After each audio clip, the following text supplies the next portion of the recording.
kini ang mga dagkong balita sa Balitang Bisda karong Biyernes. Lalaki patay human sumbaga sa ulo. 1.50 matag litro nga usbaw sa presyo sa petroleum products ipatuman.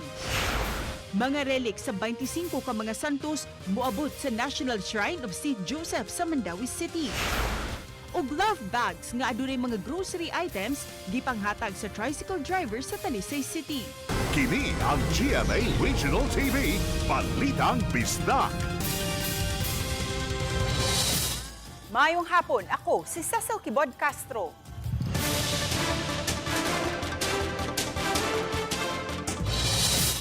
Gibaslan sa pag-ingon og batignaw, nanukmag ang usa ka lalaki sa iyang amigo nga misangput sa kamatayon sa biktima didto sa lungsod sa Minglanilla. Tungsaran sa live report ni Alan Domingo. Alan? Sas ang sakit nga komedya may resulta ni sa trahedya nahitabo ni sa managhigala dito sa lungsod sa Minglanilla. Nakabsan yun sa iyang kinabuhi ang 49 anyos nga si Johnny Cuberos. Usa ka adlaw human siya giingong gisukmag sa iyang higala ug silingan nga usa ka 40 anyos nga lalaki. Dinhing dapitan na hitabo ang giingong pagpanukmag sa suspek ngadto sa biktima. Ang hinungdan, matod pa ang heated arguments nga giingnan ang suspek nga batignaw.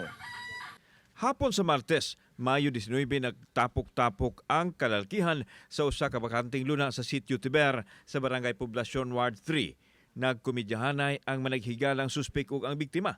Una matod pa ng media ang suspek mahitungod sa estado sa pangisip sa biktima, hinungdan nga mibalos ang nauwahi pag-ingon nga bati kinignaong. Giingon na suko ang suspek maong gisumbag niya ang biktima nga naigo sa iyang ulo nga mibati og tumang kasakit sa iyang ulo. Nagsukma ka lang sila. Unya? Kuan man ka ng komedya ragod. So nasumbagan imo nga po. Oo, nasukmagan. Unya? Mo itong pagsukmang sakit na yung ulo. Anang unang kuminsa kanina ng lata. Ni anak ko na nga kung nagsisip og buang. Imong ko na asawa mo sawa kag buang. Kay buang mi sa asawa kag buang. Karon ni baos ang kanang namatay. Ni anak sad sa ikaw swerte kay nakasawa ka gwapa pero bati na mao ra gyud na. Napikon man usa. Ay inen bati na. Nakasumbong pa ang biktima sa barangay pagkaugma og nagpakurasyon sa iyang ulo. Gikinakda na unta silang magatubang sa suspek apan wa na kini madayon sanglit na palga na kining way kinabuhi sa sulod sa ilang Pinoyanan. Matod sa apuhan nga nagpingit sa kasakit sa iyang ulo ang iyang apo, sa wala pa kini mapalging patay. Nadala sa ospital. Wala, yan ang nagipablater. Pablater niya. Okay. So, Yeah. pagkahuman, Pagkahapon, gapon, ilan tang hearing gapon. Nga mo na mga namatay naman, nigahi naman sa taas. nagpakitabang ang kabanay sa biktima sa kapulisan sa Minglanilla ug dali usab silang miaksyon. Usa sa girekomendar sa PNP nga mapaubos sa autopsy ang biktima. Sa pagkutlo nining balita, gilagdaan na sa hepe sa Minglanilla Police Station ang charge sheet sa kasong pagpatay batok sa suspek. All the evidence that we got tend to lead that it was the ultimate cause of the death of that individual. Giadto namo ang balay sa suspek aron kuhaan sa ihabig. Nagdumili kini sa pagpakikistorya ug ang iyang asawa ang miatubang apan dili magpakita sa video. Matod nini nga nagbasol ang iyang bana sa nahimo og andam kining mangayo og pasaylo atubangan sa mga kabanay sa biktima.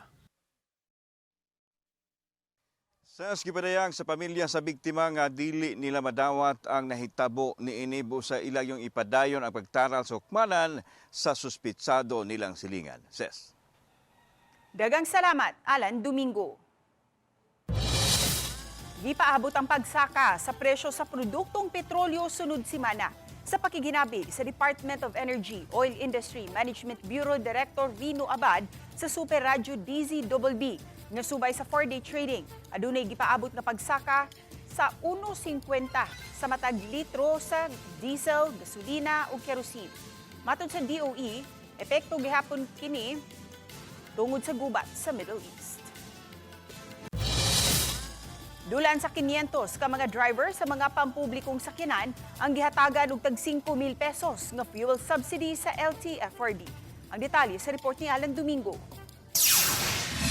Midagsa sa batan sa Land Transportation Franchising and Regulatory Board at TFRB ang mga drivers sa mga public transport nga may kuha sila ayuda o fuel subsidy. Nadawat nila ang tag 5,000 pesos nga cash assistance nga gihangop sa mga drivers kinsa. Dugay nang nagpaabot sukad na sinati ang epekto sa oil price hike. Doon na mga naunang nakadawat og ayuda, cash og e-wallet o gipadayon kini karon.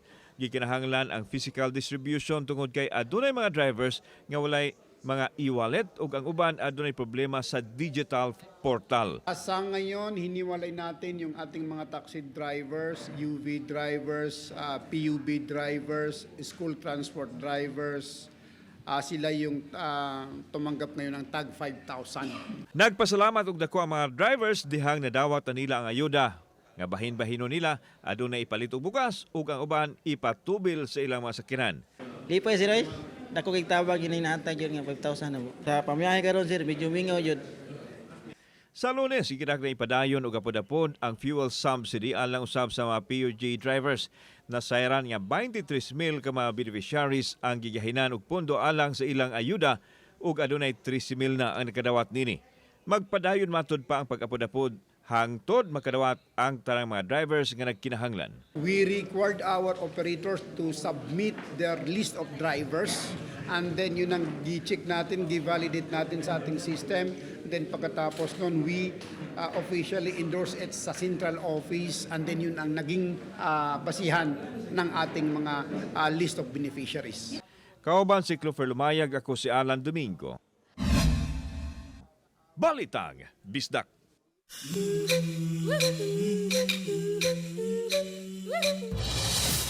Nerescue sa mga personnel sa Bureau of Fire Protection sa Dumaguete City, Negros Oriental ang tulo ka mga sawa sulod sa duha ka sunod-sunod ng mga adlaw. Niyang report ni Orchids Lapingkaw.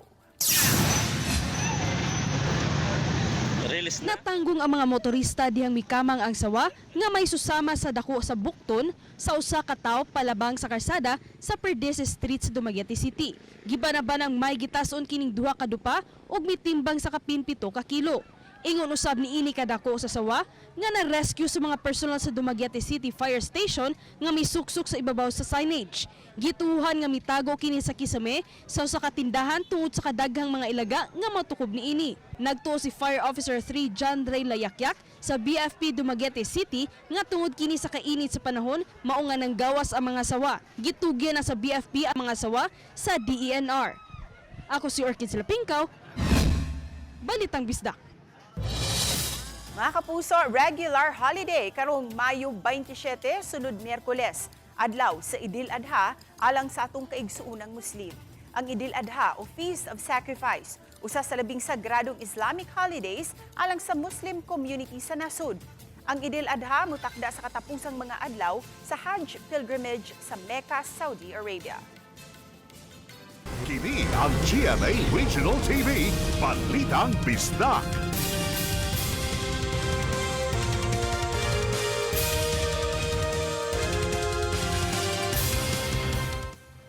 Kini ang GMA Regional TV, Balitang Bisdak.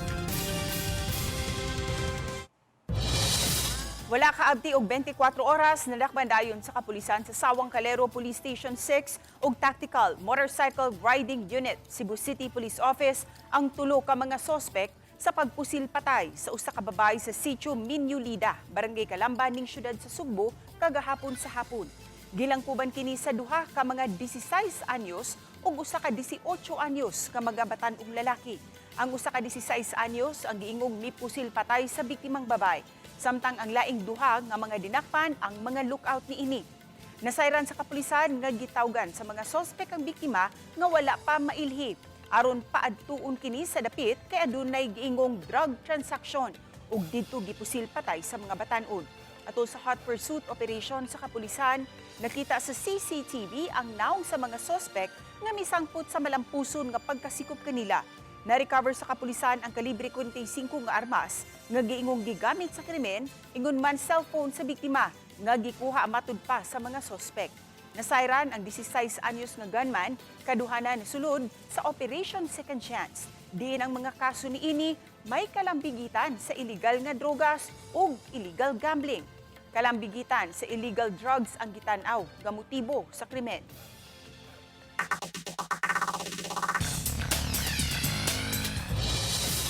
Motorsiklo nga muliko bisan wala pa sa junction box ang hinungdan sa disgrasya sa Cebu South Coastal Road sa Talisay City. Ano ang report ni Fe Marie Dumabo? Matag adlaw di muubo sa tulo ka disgrasya sa daan ang matala sa City of Talisay Traffic Operations and Development Authority kon City Toda ug sagad naglambigit nini mga motorsiklo. Uban sa mga disgrasya ang nahulikam, sama na lang niining motorsiklo nga gimaniho sa nakapula nga rider. Gikan siya sa Esquina Rabaya, apan wa pa gani kaabot sa junction box, niliko na pawala. Hinungdan nga maing pagkabangga niya sa palabang pod nga motorsiklo nga gikan sa opposite direksyon. Parehong na nga tumba ang duha, lakip na ang angkas sa nakapuang rider. So, atong ipahinom ng pagbalik sa mga motorista, once nga naa ka sa intersection, unya ma-execute ka og left turn, kinahanglan ang safe nga lugar nga imuhang kalikuan kana gyung naa sa junction box kanang naa sa sentro sa junction box. Samtang diriyot gyud nga malatayan kining rider sa laing motorsiklo, kinsa na dumbulan ni ining sakyanan nga pa right turn. Sa kuha sa CCTV sa Command Center, makita nga nag-una kining sakyanan sa motorsiklo. Sunod siya ni ining tricycle. Ang motorsiklo nga naa pa sa likod nga bahin sa sakyanan padayong nagdagan hangtod nga nagkatungod sila sa sakyanan. Diha na sa duol sa corner sa eskina. Sa dihang pa-righter na ang sakyanan, wa matod pa nabantayan ni ini ang motorsiklo. Hinungdan nga nadumbulan og natumba ang motor ug ang angkas ni ini. Hapit malatay ang rider.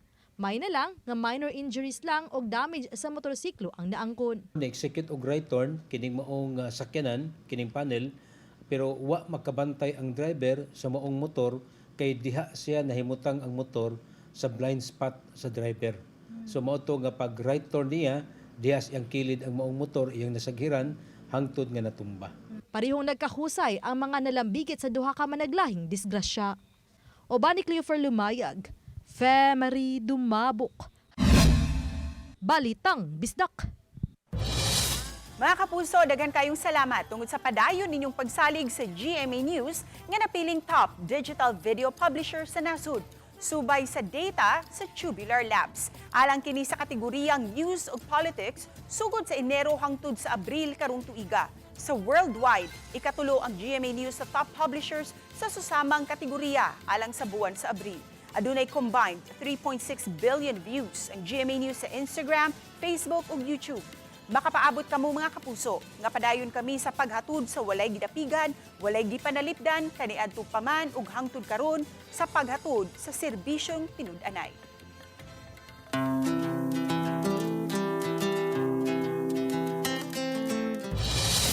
Nakabinipisyo ang 150 ka mga tricycle drivers sa Talisay City sa hashtag Spread Kindness and Generosity nga hatod sa Cebu Caritas Incorporated. Giabagan usab sa mga pari ug sakop sa Santa Teresa de Avila Parish sa Barangay Poblasyon, Talisay City.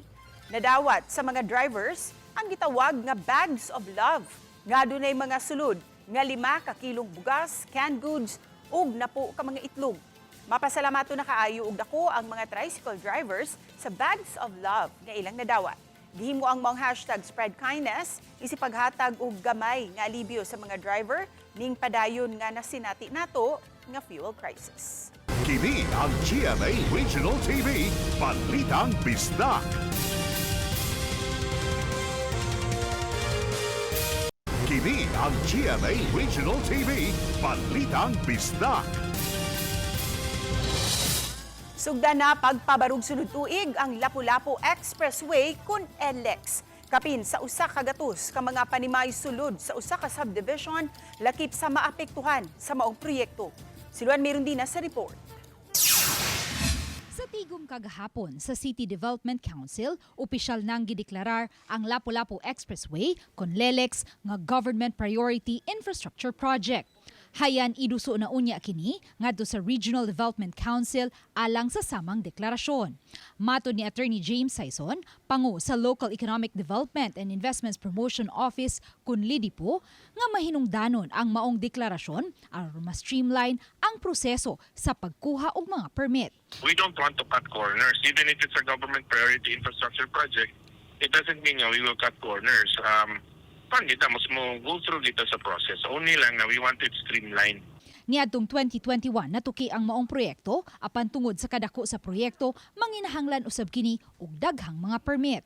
Ubos sa joint venture agreement ang pondo magikan sa private proponent. Only si government will exercise its power to expropriate.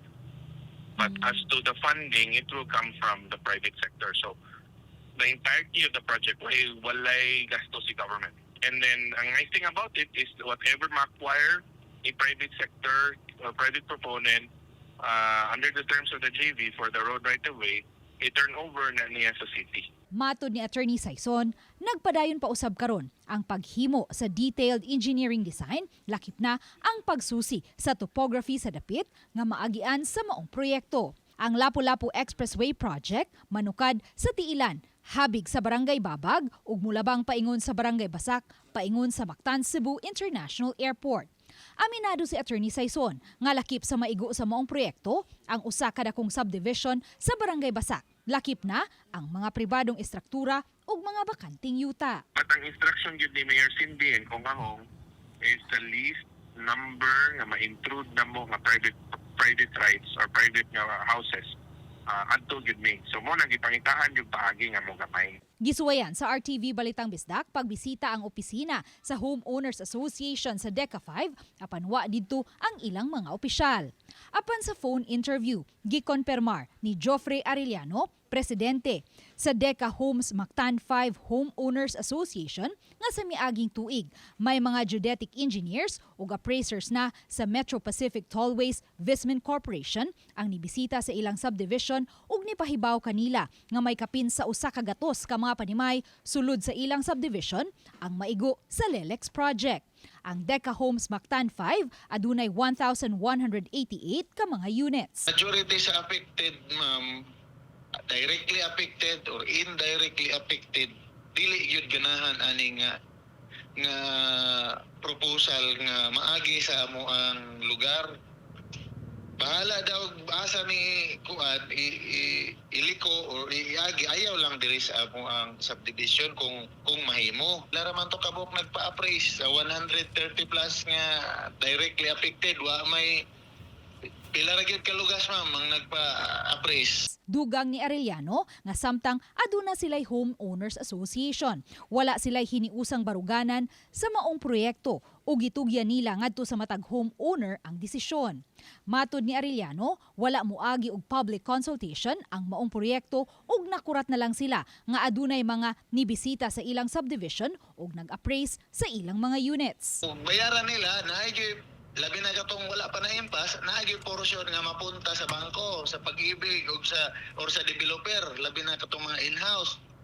Dayon, pilay mahibilin, mao na lang na mo Kung murag dili po siguro na maayo. Sa pagkakaron, wala pa usab sila'y nadawat nga pahibaw, gikan sa Lapu-Lapu City Government, kabahin sa maong proyekto. Nga mo na lang di pangayo, yun ani ma'am, nga matubag ang among dugay ng pangutana ma'am, nga kanus aman mininyo tagaan o kaning figure kung kanus amin ninyo anhion diri balikan diri nga paypalon mi kung pila ang inyong presyo nga sa pagpalit sa among unit aron makamubo na mi sa mong kinabuhi. Once we have the appraisal report sa city, amo nang ibangga, then we will offer. Ipatawag na namo ang mga tao.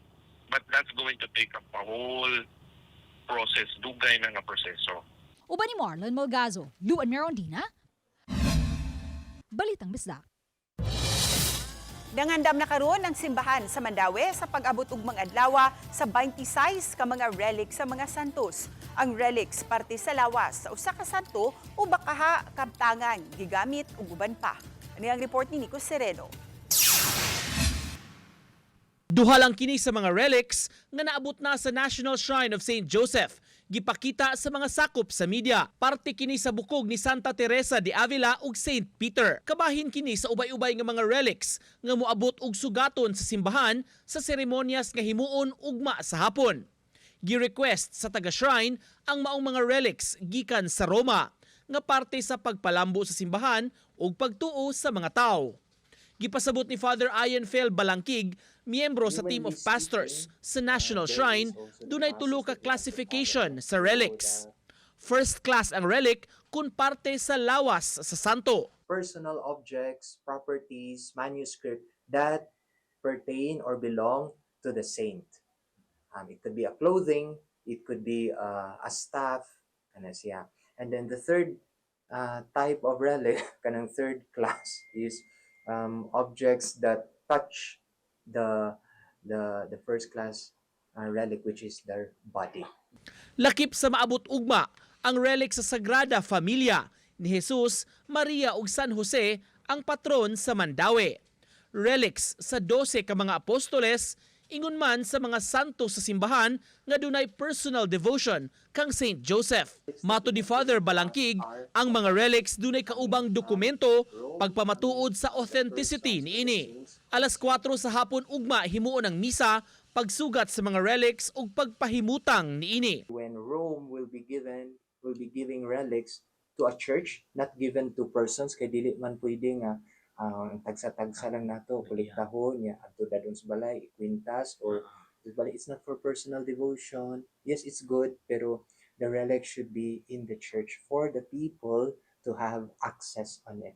Giandam na sab ang mga reliquary o kasudlan sa relics sa pag-display na unya aron makita sa mga tao. Kahinumduman, ang National Shrine of St. Joseph dunay pending aplikasyon sa Vatican para kini madeklara nga usa ka basilika. Sa matas pagtuo, murag hilom ra gyud nga naglihok si San Jose. Mo gyud na iya, no? Silent and hidden ra gyud siyang naglihok kay